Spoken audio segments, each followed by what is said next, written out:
Hello दोस्तों, नमस्कार। कैसे हैं आप? आई होप कि एकदम आप मस्त होंगे दोस्तों। तो स्वागत है आपका फिर से आपके अपने यूट्यूब चैनल एम्बिशन क्लासेस 2019 में। जी हाँ दोस्तों, आज फिर हम आपके लिए एक मस्त ज़बरदस्त टॉपिक लेके आए हैं।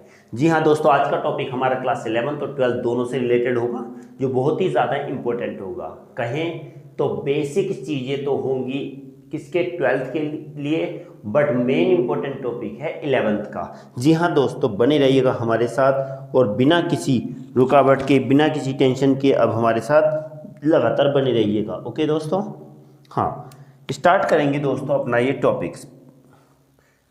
तो दोस्तों आज का हमारा टॉपिक रहने वाला है anti Markovnikov rule. Anti Markovnikov rule. जी हाँ दोस्तों, पहली लास्ट क्लास में हमने मार्कोनी पर डिस्कस किया था, मार्कोनिकोव पर, और आज हम डिस्कस करने वाले हैं एंटी मार्कोनिकोव रूल के बारे में। जी हाँ दोस्तों, एंटी मार्कोनिकोव रूल। दोस्तों बता दें कि जैसा हमने पहले बताया था कि अनसिमेट्रिकल एल्कीन पार्टिसिपेट करते हैं, वही दोस्तों हमारा एंटी मार्कोनी में है कि इसमें भी अनसिमेट्रिकल एल्कीन पार्टिसिपेट करेंगे।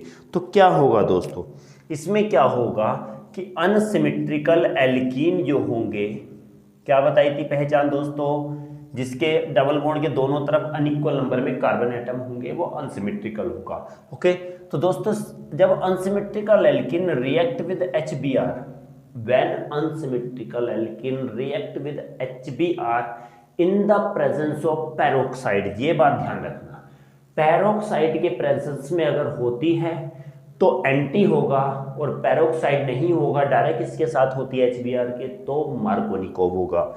जी हाँ दोस्तों, क्या होगा, peroxide C6H5C double bond whole twice, ये क्या होता है दोस्तों, पेरोक्साइड होता है, बेंजोइल पेरोक्साइड। बेंजोइल पेरोक्साइड के प्रेजेंस में जब अनसिमेट्रिकल एल्कीन HBr के साथ रिएक्ट करते हैं तो दोस्तों इसमें क्या बनता है, इसके अंदर बनता है CH3 CH2 CH2Br, तो 1 ब्रोमोप्रोपेन बनता है। जबकि एंटी मार्कोनिकोव में क्या बनता था, 2 ब्रोमोप्रोपेन। तो दोस्तों यही सब देखेंगे क्या होता है, इसी के बारे में हम डिस्कस करेंगे। तो इसके अंदर जो मेजर प्रोडक्ट होगा, जब अनसिमेट्रिकल एल्कीन HBr के साथ रिएक्ट करेंगे पेरोक्साइड के प्रेजेंस में, तो क्या बनाएंगे, 1 ब्रोमोप्रोपेन बनाएंगे। इसी रिएक्शन को क्या कहा जाता है दोस्तों, एंटी मार्कोनिकोव रिएक्शन। क्या बोलेंगे, एंटी मार्कोनिकोव, मार्कोनिकोव मार्कोनिकोव भी बोलते हैं, एंटी मार्कोनिकोव। खराश इफेक्ट भी कहा जाता है, खराश इफेक्ट भी कहा जाता है, और पेरोक्साइड इफेक्ट के नाम से भी जाना जाता है, पेरोक्साइड इफेक्ट। 3 नाम से दोस्तों इसको रिएक्शन को जाना जाता है, एंटी मार्कोनिकोव को। किस किस नाम से, पहली बात किसके नाम से, एंटी मार्कोनिकोव। दूसरी बात जाना जाता है खराश इफेक्ट, और तीसरी बात जाना जाता है पेरोक्साइड इफेक्ट के नाम से। क्या है कि जब अनसिमेट्रिकल एल्कीन HBr के साथ रिएक्ट करते हैं पेरोक्साइड के प्रेजेंस में, तो 1 ब्रोमोप्रोपेन बनता है। ये रिएक्शन क्या कहलाती है, एंटी मार्कोनिकोव रूल कहलाता है, खराश इफेक्ट कहलाता है, और पेरोक्साइड, तीनों नाम से जाना जाता है। मार्कोनी में जस्ट अपोजिट था, उसमें 2 ब्रोमो बनता था। ओके, इसका नाम लिख देते हैं क्या, 1 ब्रोमोप्रोपेन, 1 ब्रोमोप्रोपेन बनेगा दोस्तों। बिल्कुल ध्यान रखिएगा, एक एक चीज ध्यान रखिएगा। बात करेंगे दोस्तों, पहले आप इसके स्क्रीनशॉट ले, एक बार लिख देता हूं मैं, व्हेन, ये स्टेटमेंट है, व्हेन अनसिमेट्रिकल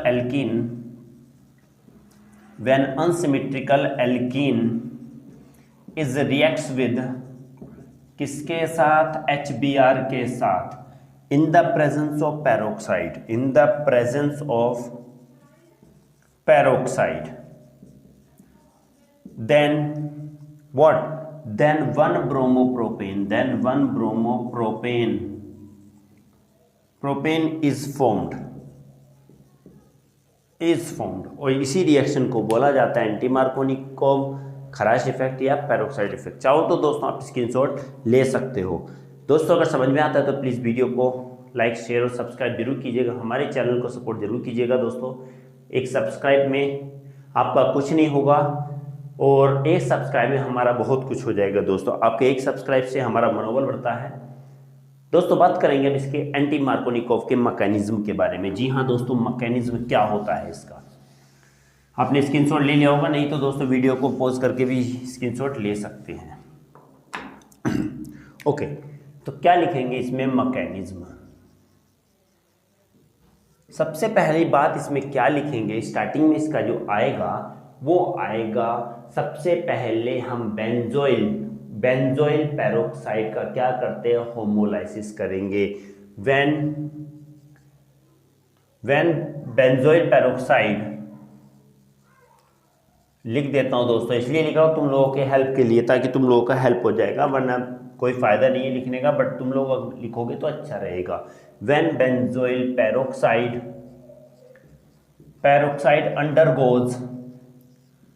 अंडरगोज होमोलाइसिस, हम पहले भी डिस्कस कर चुके हैं होमोलाइसिस के बारे में, ठीक है। But homolysis then benzoyl free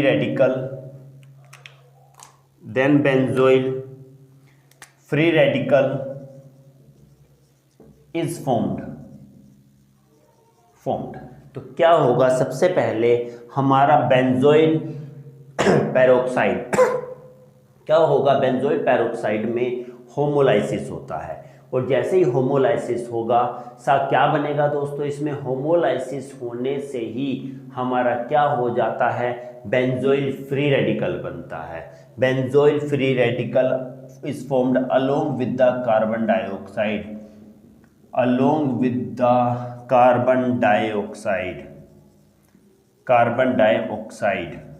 okay, देखते हैं क्या बेंजोइल पेरोक्साइड, पहले दोस्तों बेंजोइल पेरोक्साइड ये C डबल बॉन्ड O और ये हो गया हमारा इधर आके O।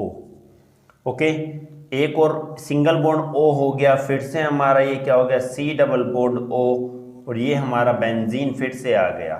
तो दोस्तों ये क्या होता है, बेंजोइल पेरोक्साइड है ये क्या है, बेंजोइल पेरोक्साइड। ध्यान रखना, बेंजोइल पेरोक्साइड का क्या होगा, माना ये वाला बॉन्ड क्या है, ये बॉन्ड है, जब ये टूटेगा तो ये एक इधर पहुंच जाएगा और एक ये इधर पहुंच जाएगा। बॉन्ड में 2 इलेक्ट्रॉन है, 2 इलेक्ट्रॉन टूटे, इक्वल डिस्ट्रीब्यूशन ऑफ इलेक्ट्रॉन बोला था, यही क्या कहलाता है, होमोलाइसिस। टूटा इलेक्ट्रॉन एक एक दोनों के पास पहुंच गया तो क्या बन गया, इसमें देखेंगे दोस्तों बेंजोइल के आ गया ये 2, लिख देंगे यहाँ पर 2C double bond O and then O, ये हमारा कुछ इस टाइप से बन गया, यहाँ पर आ गया हमारा एक इलेक्ट्रॉन। ओके दोस्तों, उसके बाद अभी हमने कहा है क्या तो ये जब फिर से रिएक्ट हो, फिर से क्या करेगा, फिर से इसको अलग करेंगे तो क्या बनेगा, हमारा 2 लिखेंगे दोस्तों, यहाँ पर हो जाएगा ये बेंजीन, फिर से ये C डबल बॉन्ड O और ये O रेडिकल, ये तो क्या होगा, ये फिर से टूटने के बाद हमारा क्या बना लेगा दोस्तों, यहाँ पर C और ये हमारा हो गया 2C और ये रेडिकल हमारा ये बन गया, एंड प्लस क्या हो गया, CO2 गैस बन गया। फिर से देख लीजिएगा दोस्तों, सिंपल सी चीजें, एकदम सिंपल सी चीजें समझना है बस तुम लोगों को। ये बेंजोइल पेरोक्साइड पूरा यहाँ से यहाँ तक बेंजोइल पेरोक्साइड है, होमोलाइसिस हुआ, इसके ऊपर लिख देते हैं होमोलाइसिस होने के बाद 2 पूरा ये देखो यहाँ से टूटा तो COO बेंजीन के ऊपर COO आ गया, और 1 इलेक्ट्रॉन इधर 1 इलेक्ट्रॉन, तो 2 बन गए ये कंपाउंड। अब ये कंपाउंड फिर से टूटेगा तो जैसा यहाँ पर C है, हमें पता है कि यहाँ पर C होता है, तो C से 1 इलेक्ट्रॉन ये ले लिया इसने, ये वाला यहाँ पर आ गया और ये पूरा अलग हो गया। माना आप देखेंगे यहाँ पर है, ये बॉन्ड है तो 2 इलेक्ट्रॉन है, अंडरस्टूड। अब ये वाला इलेक्ट्रॉन और ये दोनों इलेक्ट्रॉन क्या हो गए, निकल गए, पूरा अपना इसको पूरे मिल गए, और ये CO2 अलग हो गया, पूरा इतना पार्ट अलग हो गया। जब अलग हो गया, ये इलेक्ट्रॉन था, ये इलेक्ट्रॉन का यहीं पर रह जाएगा, और ये किसका था, C का, तो C का यहीं पर इलेक्ट्रॉन रह गया, और साथ में कार्बन डाइऑक्साइड गैस यहाँ से निकल जाती है। आई होप कि आप लोगों को समझ में इतना आया होगा। दोस्तों चाहो तो आप स्क्रीनशॉट ले सकते हो दोस्तों। दोस्तों बिल्कुल मस्त टॉपिक है, बिल्कुल ध्यान से पढ़िएगा इसको। ओके, हाँ दोस्तों स्क्रीनशॉट आपने ले लिया होगा। बात करते हैं अगले स्टेप्स की। अगले स्टेप बी स्टेप में क्या आएगा, अभी इसको लिखा रहने देते हैं क्योंकि लास्ट स्टेप हमारा यूज होगा। बी स्टेप बी मीन्स अब क्या होगा कि benzoyl radical, benzoyl free radical is react with hydrogen halide, then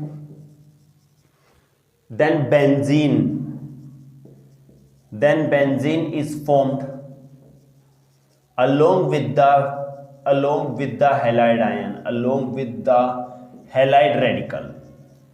ध्यान देखिए दोस्तों, अभी देखना बिल्कुल सिंपल सी चीज है। जब ये वाला फ्री रेडिकल हाइड्रोजन हैलाइड के साथ रिएक्ट करेगा, देख लेते हैं दोस्तों, अभी देखना बिल्कुल ध्यान रखना, हाइड्रोजन हैलाइड के साथ रिएक्शन करेगा तो बेंजीन बना लेते हैं। जो हमारा ये वाला बेंजीन हो गया और यहाँ पर लिख देते हैं C और ये एक रेडिकल देन 2।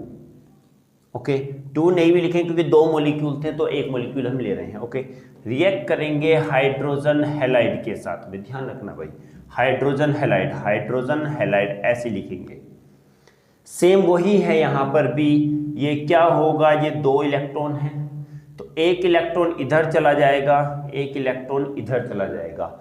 अब जब इस पर आ गया तो ये यहाँ पर अटैक करेगा। ध्यान रखो, जब ये हुआ तो एक इस पर रेडिकल ये हो गया और X का रेडिकल ये हो गया, दोनों हुए।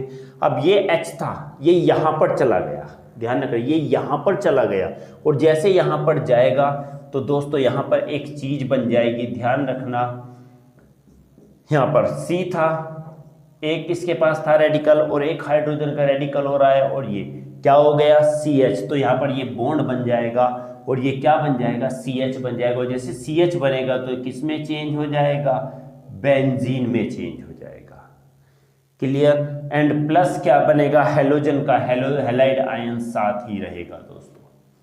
क्लियर। आई होप कि इतना समझ में आया होगा, इतना क्लियर हो गया होगा दोस्तों। ओके दोस्तों, अगर इतना समझ में आया तो स्क्रीनशॉट ले लीजिएगा क्योंकि अब अगला स्टेप आने वाला है, इसमें क्या होने वाला है। ओके, बिल्कुल मस्त है दोस्तों, एकदम मस्त टॉपिक है। आई होप कि स्क्रीनशॉट आप लोगों ने ले लिया होगा। तो दोस्तों तीसरे स्टेप की बात करेंगे, इतना छोड़ देंगे अभी क्योंकि हैलाइड आयन बन चुका है। सी स्टेप्स दोस्तों, सी स्टेप में क्या होगा, halide ion is attack on the alkene and form primary and form 1 degree and 2 degree carbocation बनाएगा दोस्तों।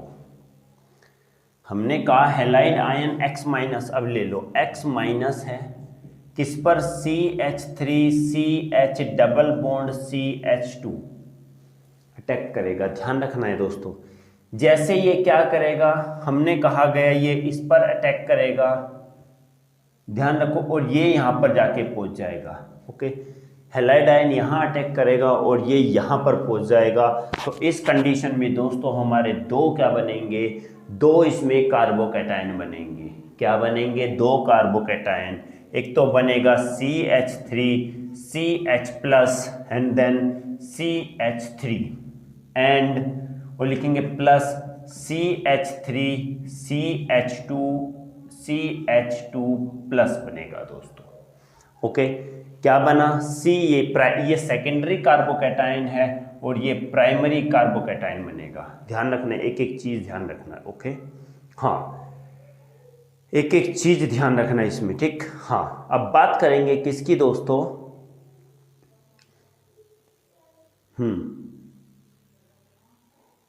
दोस्तों एक चीज यहां पर ध्यान रखना क्योंकि X था तो X तो अभी हमने जोड़ा ही नहीं, कहीं X जोड़ा क्या, नहीं जोड़ा। तो ध्यान रखना X अभी तक हमने नहीं जोड़ा, हेलोजन नहीं जोड़ा है। तो क्या करेंगे, यहाँ पर हेलोजन ले लेते हैं। कि कहाँ यहाँ अटैक किया, देखना एक मिनट देखना, यहाँ कैटायन बनेगा तो यहाँ पर CH2X जोड़ देंगे, यहाँ पर एक चीज रह गया, और यहाँ पर CH ये X हो गया, और यहाँ पर क्या हो जाएगा CH2 प्लस हो जाएगा। देखना दोस्तों ये बनेगा, क्योंकि X तो हमने अटैक करा ना, X ने अटैक करा, X तो हमने जोड़ा नहीं, तो ये बन गया और यहाँ पर ये बन गया। क्लियर? हाँ, लिखेंगे अगली बार D वाला आएगा कि the secondary carbocation is more stable, जो हमने लास्ट में भी बताया था, is more stable than primary carbocation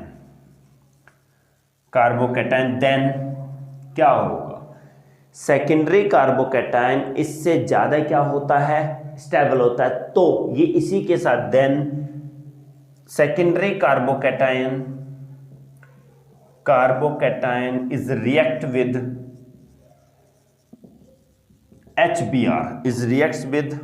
HBr and form